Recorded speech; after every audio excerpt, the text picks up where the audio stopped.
Hello guys, welcome back to my channel. আশা করছি সকলে খুব ভালো আছে, সুস্থ আছে। ইরাজ ব্লগে ছোট্ট একটা ব্লগে সকলকে অনেক স্বাগত জানাই।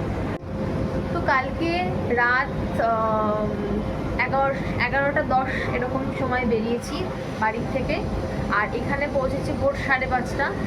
আর তারপরে গেছিলাম মোহনাতে, আর মোহনা হয়ে একবারে হোটেলে এসেছি নিয়তিঘাটে।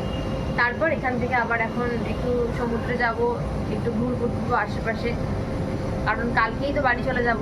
এই আজকের দিনটা আর কালকে সারাটা দিন সময় আছে। তাহলে তোমাদের সাথে এই ছোট্ট একটা ব্লগ শেয়ার করলাম, আমার আসা যাওয়া, মানে আসা, হট করে প্ল্যানিং আসা, এই ব্যাপারে। আর বাকি আজকে সারাদিন, কালকে সারাদিন নতুন নতুন ব্লগ আসছে, খুব সুন্দর ডিটেল ব্লগ আসতে চলেছে। মন্দিরেও যাব, সবই তোমাদের সাথে শেয়ার করবো। তো চলো দেখতে থাকো, ভালো লাগলে লাইক কমেন্ট করতে ভুলো না। এটা হচ্ছে সুইমিং পুল এরিয়াটা, ওইদিকেও বিল্ডিংগুলো সব এই এদেরই ব্রাঞ্চ, খুবই সুন্দর।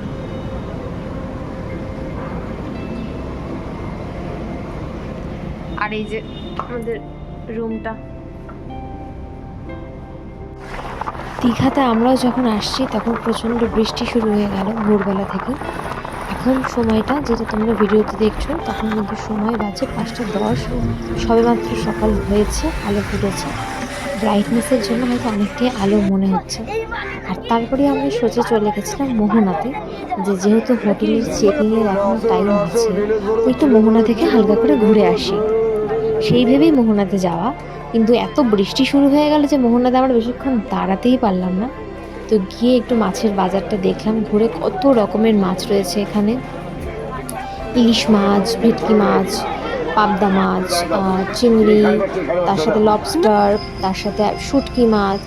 তো এই মাছের আড়তটা ঘুরেই আবার সঙ্গে সঙ্গে হোটেলে প্যাক করলাম, কারণ এখানে আমাদের চেকিংয়ের টাইম ছিল সকাল 9টা, সেজন্য।